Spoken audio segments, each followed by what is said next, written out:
bake a cherry pie? Billy boy, Billy boy. Can she bake a cherry pie? Charming Billy. She can bake a cherry pie, quick as a cat can wink her eye. She's a young thing and cannot leave her mother. Well, Granny, did you pick out your spot yet for the garden? Yep. I kind of favor a patch right close here to the house. I'll plow you up something there directly. Yeah, just enough for some onions and taters and some Rudy Bakers. And a few rows of corn. Paul?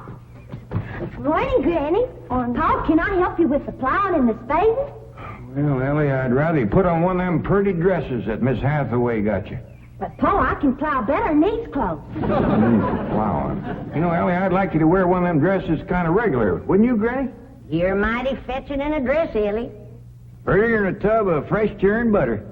Paul, if I go to wearing them dresses, Jethro will make fun of me. I reckon he hadn't better. Now, you run along and put on something with skirts.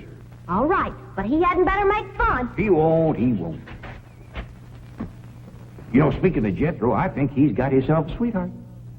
The banker's secretary? That's right. They was out together last night. What'd they do? Well, I don't rightly know for sure, but it was something to do with bowls. All you do with bowls is eat. Well, I reckon that's what it was then. She said she was going to take him bowling. You know, Jed, I kind of like that Miss Hathaway. Yeah, I think she kind of likes us, too. Oh, those marvelous Clampetts. Those simple, rugged mountain people.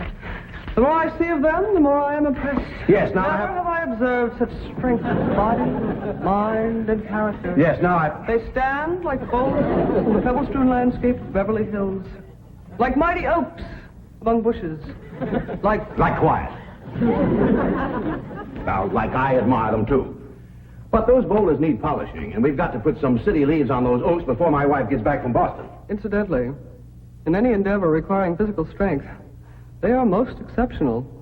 I took Jethro bowling last night. Here's the bill. $3,000. How many games did you bowl? Well, you see, what happened was this. I said to Jethro, "Pick up that bowling ball," she says, "and see can you knock over them pins down yonder." They's just sticks. Anyway, I snatches up that rascal, draws back, and lets her fly. Did you knock down them pins?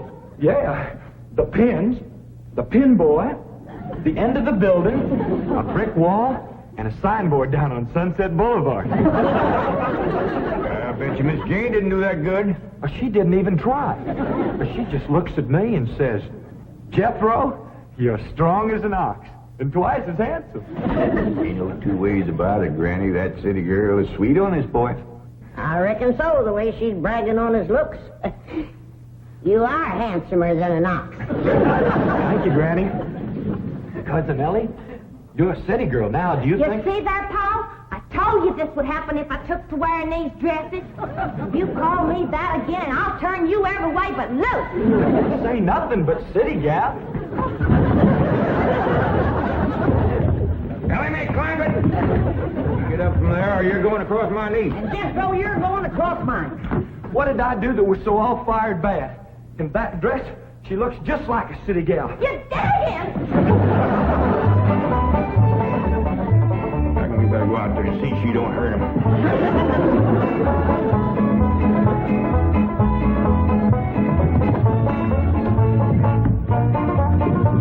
Ellie May! Ellie May! Ellie May! Jethro, now that we living in a city, you got to learn to use the steps. I'll be happy to know that I'm making splendid progress with Ellie May. She's turning into quite a lady. Fine. But it's Jed, Granny, and Jethro we've got to work on. Clothes, manners, the works. What have you done about servants? That's the problem, Chief. They're basically opposed to the whole idea of able-bodied people letting others do their work for them. Well, that's a refreshing attitude. But we've got to get a skeleton staff in there somehow. A combination butler and valet with Jed and Jethro. Who help them assemble a wardrobe, teach them how to... Ravenswood. Your butler? Oh, he's never been my butler. Came with my wife like an overweight dowry. Been in her family for years. And with Margaret in Boston, I can certainly spare him, plus her upstairs girl, Marie. I doubt if you can sell Mr. Clampett on the idea of servants. And get him on the phone. I'll make him think he's doing me a favor by taking him off my hands for a while. Right, Chief? She hadn't ought to throw me down on my head like that. What if I'd have been carrying a frog in my hat? You ain't supposed to be wearing your hat in the house. Well, Granny, where's a fella going to carry a frog? They jump out of your pocket. Hello? Oh, howdy there, Mr. Drysdale. Glad to have you back from Boston. Your missus come with you? Oh, that's too bad. I know her and Granny'd hit it off like two sows in a mud waller. Yes, I'm sure they would. No recipes? No, my wife doesn't do much cooking. No, I doubt if she ever made grits and hog jows. Well, how about mustard greens and possum belly? No fooling. Pone and squirrel shank? Boiled chicken hog. Well, say, she don't do much cooking, does she? No. Well, the reason I called Mr. Clampett is I have a butler. Well, he really belongs to my wife's family, but he's been with us ever since we were married. And I was wondering if you'd let him come and stay with you for a while. You mean board with us? Well, I guess you could call it that. Who's going to board with us? Just a minute. Some kin of Miss Drysdale named Butler.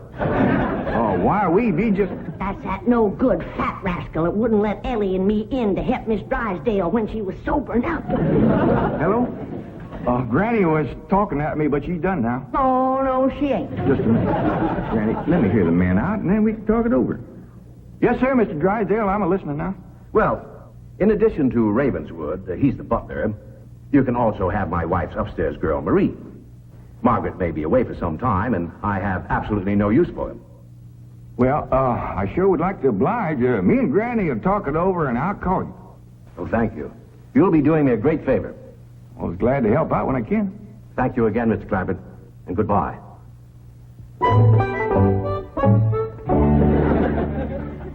Is somebody coming to live with us, Uncle Jed? Maybe, Jethro, maybe. Well, why don't you go out and make up with your cousin Elly? Okay, Uncle Jed. All right, Jed. Let's have it. We going to board that butler fella? Well, Mr. Drysdale will take it mighty kindly if we did. He says he ain't got no use for him. I don't like him myself. You only met him once? Once was enough. I asked him real nice. I said, are you doing for Miss Drysdale that she's feeling poorly? Are you doing the washing and the scrubbing and the cleaning for her?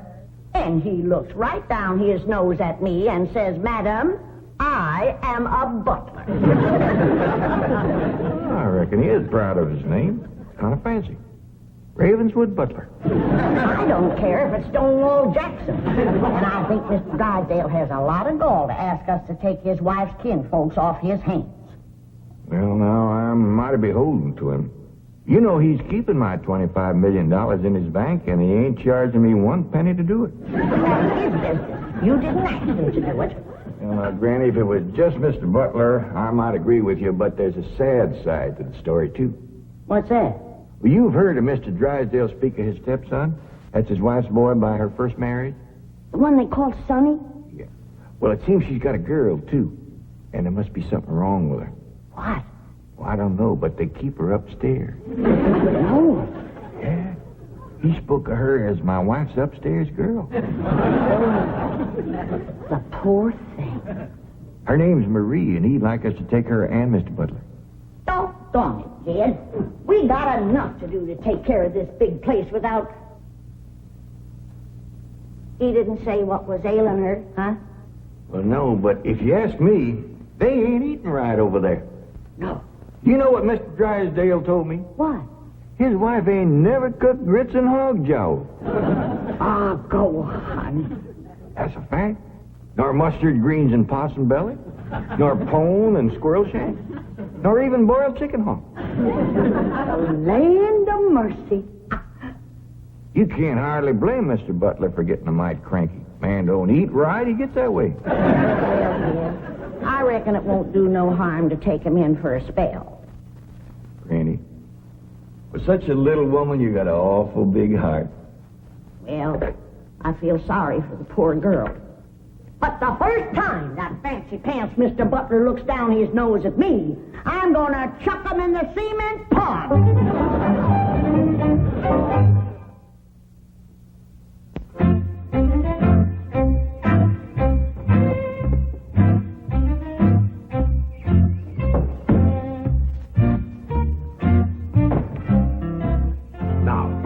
I'm doubling your salaries for the length of time you stay at the Clampett home. But if one word of this gets back to my wife in Boston, you're both out of work with no references. Actually, you will find the Clampetts to be basically fine people. All they need is a little polish. Polish. They need sandblasting. However, I think Miss Hathaway's plan may overcome their initial resentment of wearing city clothes. Yes, I think I have devised rather a clever strategy. To put it briefly and succinctly, my strategy is as follows. I shall propose to the Clampetts that they sit for a family portrait. As you know, my hobby is painting. Now, I shall suggest to the Clampetts that their attire match their background, which is, of course, their beautiful mansion. They will no doubt see the logic of my didactic approach, accede to my wishes, don suitable raiment, and, once they have seen themselves thus attired, take... We're in. Let's go. We forgot to dust the stair rail. I'll do it, Granny.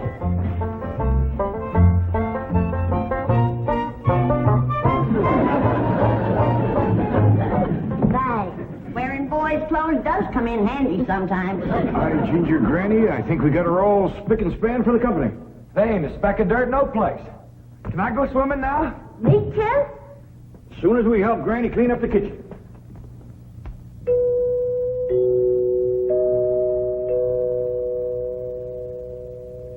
Was that music again? Sure is. You ever find out where that comes from? No, Granny. Every single time I commence to looking for it, somebody comes to the door. Nobody to the door now? There will be. You'll see.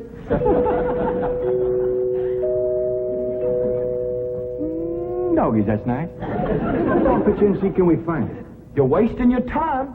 I'm a-telling you. Before you can find it, somebody will come to the door. There, you see? Happens every time. Now remember, Ravenswood, I'm counting on you. Don't fail me.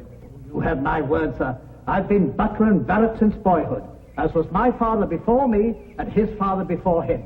And I've yet to meet the man or woman who posed a social problem too difficult for me to handle. That's the spirit. Howdy there. Remember me, Mr. Butler? No! Ravenswood, come back! You gave your word! Come back, you coward! Come back here! I'll cut off your French benefit!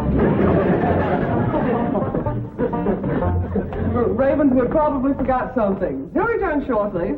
Meanwhile, this is Marie. This is Drysdale's upstairs girl. Marie? J.D. Clampett? Howdy. Jethro Bodine? Ellie May Clampett? And Grandma Clampett. No, ma'am. I am a Moses. Pardon? Granny's related on my wife's side. They's the Moses family from Tennessee. Then your name is Granny Moses? Grandma Moses. That's right. There was a very famous Grandma Moses who painted primitives. I've whitewashed a few myself. I'll show Marie to her room. Listen, Marie, honey. Over here, you've got the run of the house. You don't have to hide upstairs. Ain't nothing wrong with that girl, but want some good cooking will cure her. She's half starved. Poor thing is so weak her knees keeps a buckling on her. She's kind of pretty, though, for a skinny girl. Just wait till she gets some mess of Granny's grits and hog gel. That'll fill her out.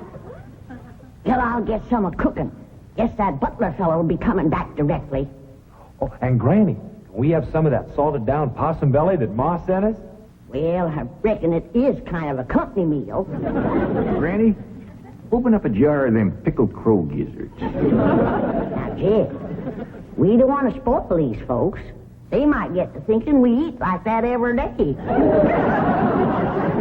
Baby, will you do something nice for me? Sure, Paul. Will you go get into that pretty dress again? Oh, Paul, Jethro will make fun of me. No, I won't, Ellie May. Cross my heart. Why, That's my darling. Thank you. And then you be real nice to Marie. She's had a bad life. I'll be nice to her. She's pretty. Let's all be nice. Bar. I wanted to go swimming. Now I gotta go put on an old dress. Cousin Ellie, you look awful pretty in a dress. Honest you do. Do I look pretty in that there city girl? You look prettier than that there city girl. That did it. Come on and fight. There's nothing to be afraid of, Raymond. The fact that they're big and strong doesn't mean they're violent. Elephants can be gentle.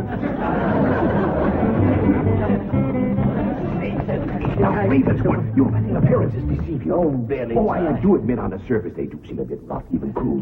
But I assure you, underneath, they are placid, kindly, and gentle. You'll see. You shouldn't have called me a city girl. Elly May, leave me alone, please, Elly May. City girl.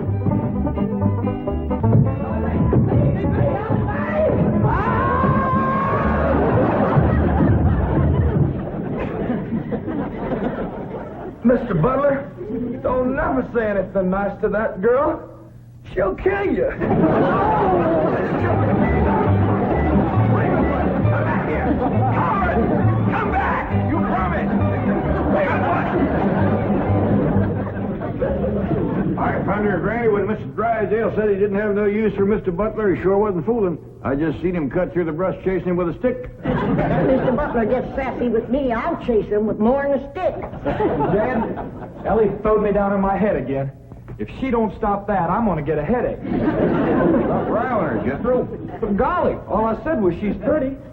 That ain't no call to bust a fella's head. How you doing? Oh, howdy, Marie. Hi, Marie.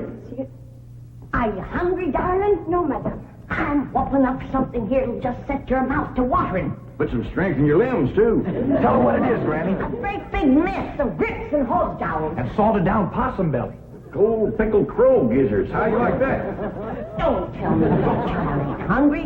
Why, she's ready to drop in her tracks. Set her at the table and I'll dish up a mess. No, please.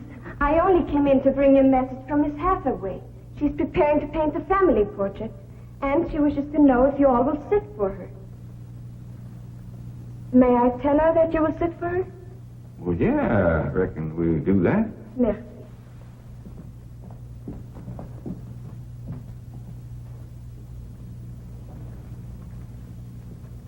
Well, let's get at it.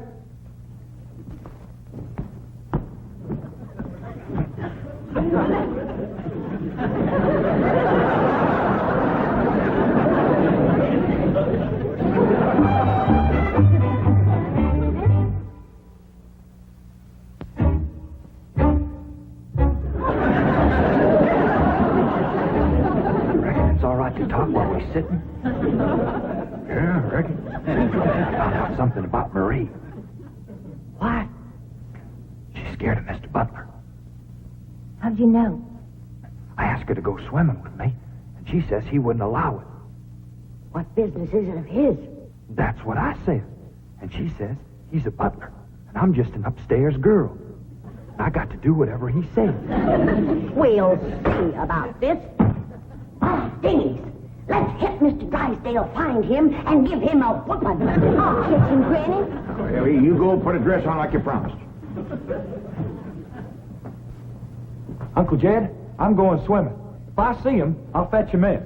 Don't go jumping in with your clothes on again. Well, I won't, Uncle Jed. Miss Hathaway, she gave me a present last night. She says it's something special for her to go swimming in. What'd she give you? Oh, pair of trunks. You go swimming in the cement pond.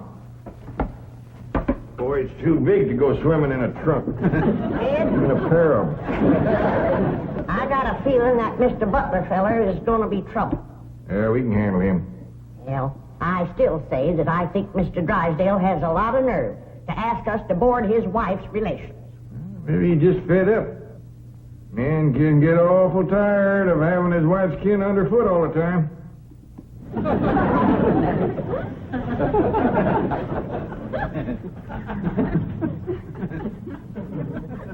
He told me that butler fella had been living with them ever since they was married. I declare some in-laws latch on to free room and board like leeches. It takes a mule kick to jar 'em loose. You can't hardly blame Mr. Drysdale for trying to get shed of a critter like that.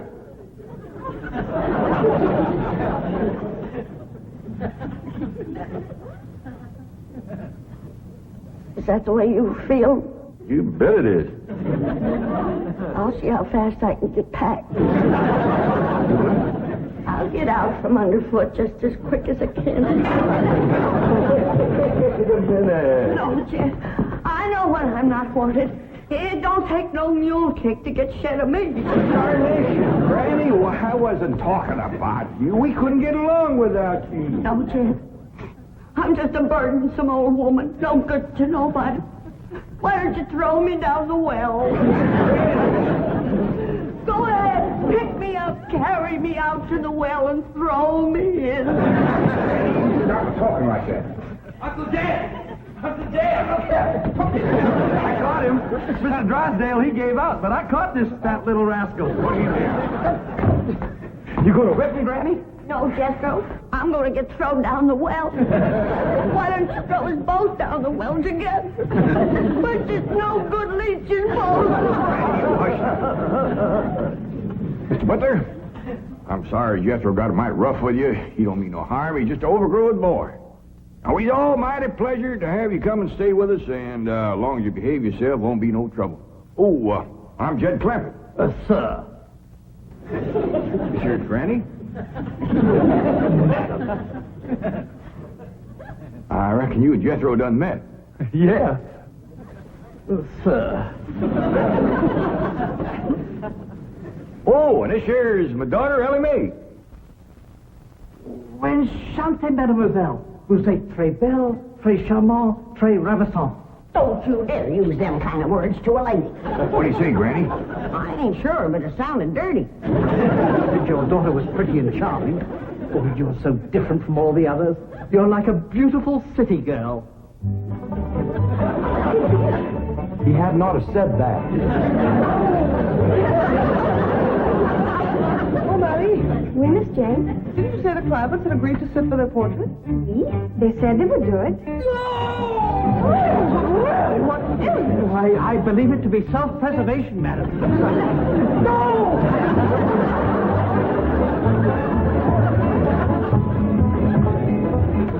Don't take to the stairs. She'll catch you sure.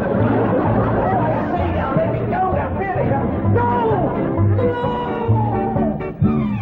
Sounds like Elly got him. Afraid so. Could somebody please tell me what is transpiring? I'm dead.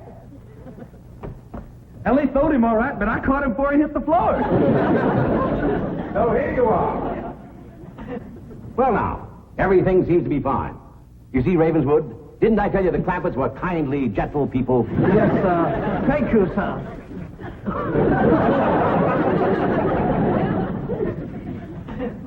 We're going to have to feed up both of them, Granny. His knees is buckling, too.